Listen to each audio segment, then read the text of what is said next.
Hello again, YouTube. All right, real quickly, it's not 9 o'clock yet. I want to get started at 9 o'clock.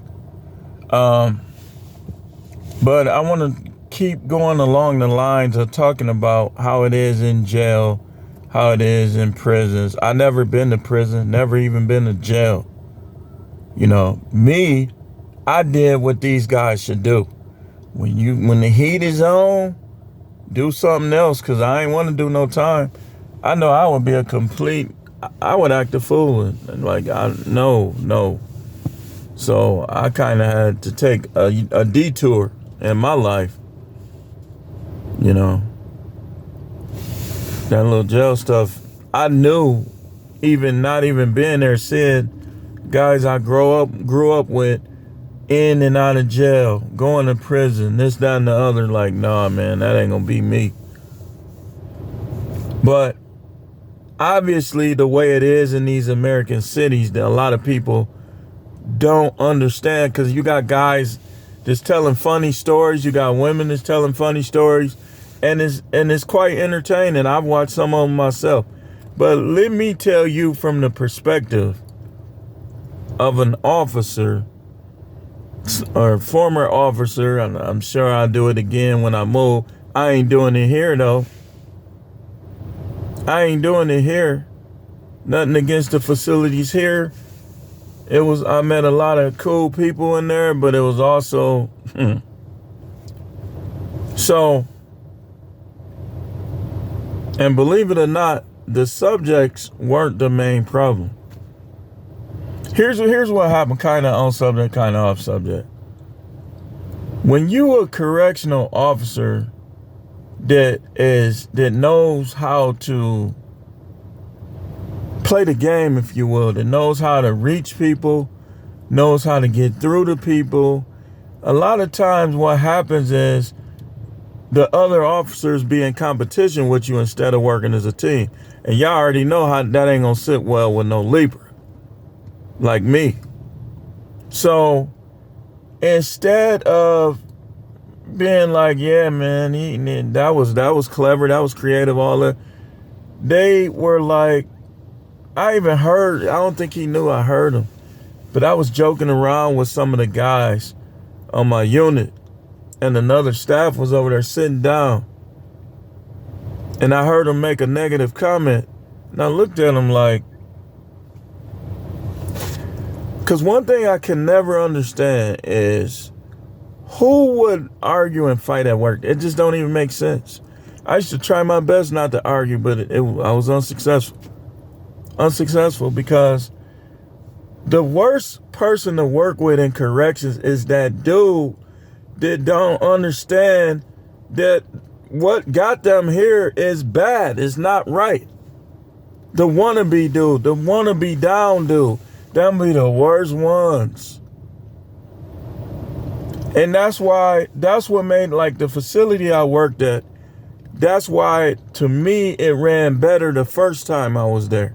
I went back there. When I moved back here, I went back there. It ran better the first time because the staff didn't always agree with each other, didn't always like each other, but they knew that the things that got those guys in here were not admirable. And they dealt with them as such. The second time around, we had guys that want to act like they down with the streets. Okay, you down with the streets? Go out there with them then. And then you look them up. Like, it was a couple guys that they used to try to act like they was so hood. I looked them up. No record at all. And if you in your 20s in Milwaukee and you supposed to be down with no record, you ain't what you say. You ain't what you say. Now, I can see if you 40, a lot of us, our generation, we got away with a whole lot of stuff. I ain't gonna lie. So you'll find somebody in their 40s that ain't never been to jail, or 50s that was hood and it was down and was doing everything. It was one guy in particular, my cousin, I didn't even know he worked there, from my neighborhood. He was the first person hustling.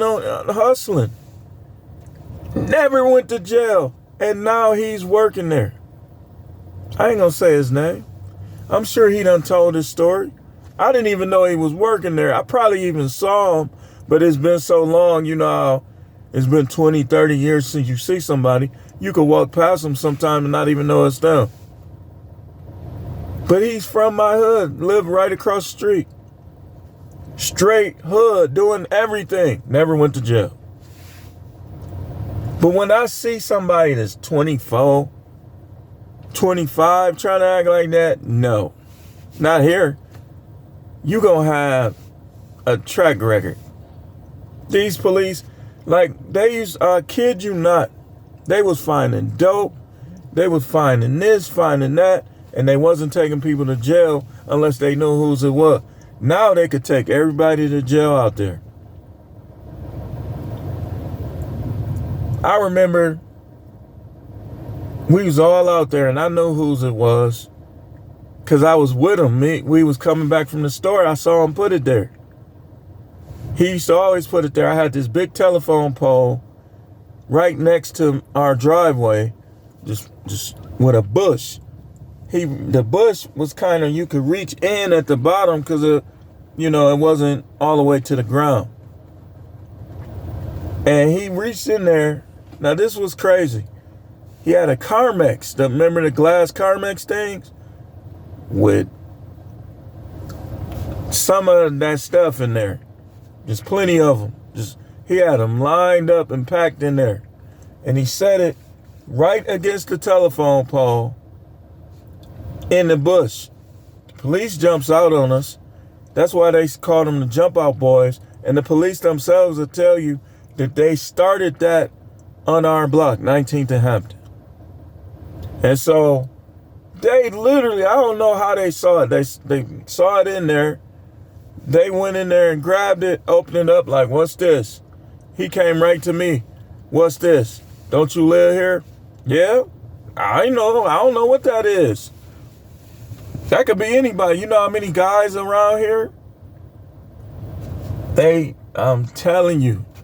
But in the 2000 era now, they taking everybody to jail. They calling the wagon. They taking everybody to jail. So when I see somebody that's young, but trying to, you working with us, but you trying to act like you with them, it's a contradiction because these people don't get away with nothing no more. So it's crazy. I'm going to show you something. Just going to my point. I'm going to wrap this up in 5 minutes. We're going to keep on this series. A lot of times when you have two correctional officers that get into it, the whole unit is going to get locked down. The whole unit going to get locked down. The point I'm making is this. When you go to prison, what other people do is going to affect you and your day. More so than when you out here free. So let's say a person tried to smuggle something in. Everybody going to get locked down. Like I used to, let's just say we kept having instances going on my pod. Everybody going in early on most days, unless it's 2 or 3, like a couple people that is blatantly different from the rest.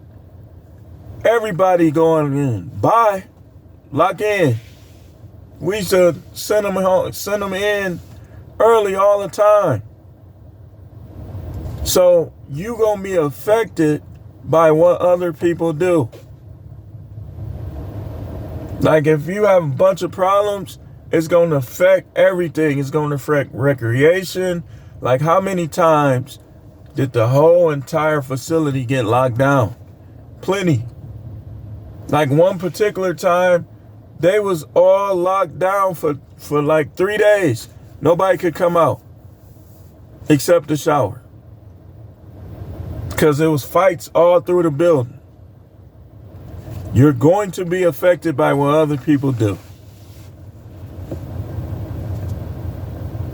Now, if that's what you want, keep on. Because you will, I'm telling you, you will either die or get caught eventually doing all that satanic, devilish crime. You ain't gonna keep getting away with it. If I would have kept doing the stuff I was doing, I wasn't gonna keep getting away with it. They already knew who I was. It was a rat somewhere. You never get away scot-free. Never. But see, some of y'all, I don't know if it's you got low self-esteem or what it is, but you trying to be like people that's getting paid to talk about that stuff. Some people ain't been in the hood in 30 years and they still talking about it. Rappers be living in the Pacific Palisades and all of that. But you doing what they say because they went and bought a gun, because some of them don't have no record, and they dancing with it on the video. You trying to be like them. It's not going to be the same for you. And a lot of rappers end up in prison because they be trying to do that stuff. A lot of football players, rappers, listen, man, y'all obviously don't know how the prison and the jail and even the halfway house goes. Because if you knew, you would change up so quick. You would switch up. But you had a bad staff that making them feel too comfortable. They be making them feel too comfortable. Like, you don't be mean to them and be harsh and mistreat them, but you shouldn't be making them feel too comfortable either. And to me, I used to listen to some people who's just so hypocritical. You trying to talk sense into them and be like them at the same time. Come on now. I used to see so many people doing that. So another thing is, you got to know which guards to deal with and which ones not to. You should never deal with the ones that's going to make you feel comfortable. You should never deal with the ones that is going to overdo it. The main thing you should do is just try to be respectful and get along with everybody, but that don't always work. The number one thing you need to do is don't do nothing that's going to get you in there. Don't let nobody talk you into it, because I'm telling you, you ain't going to win every fight. You'll get sent off grounds, get your jaw permanently wired. Them dudes don't do nothing but work out. They strong. They strong. So if you think you're going to go in there and talking that stuff that you was talking because you had a gun in your pants, you're going to get your jaw cracked. Oh, man, my cousin them up there. Again, we already talked about that. They ain't going to want you messing them up, man. They've been unturned on you. They've been unturned on you. Because a lot of guys that's been there a while, they be on some smooth stuff. They don't, unless they got mental issues or something else going on, they don't be wanting to have drama. They want to come out and play chess. They want to make their phone calls. They want to be able to buy their stuff to make their time in there easier. They don't want you coming in there with your little weak post up trying to fight somebody. You think that stuff gonna work? Man, these dudes will dump you on your neck.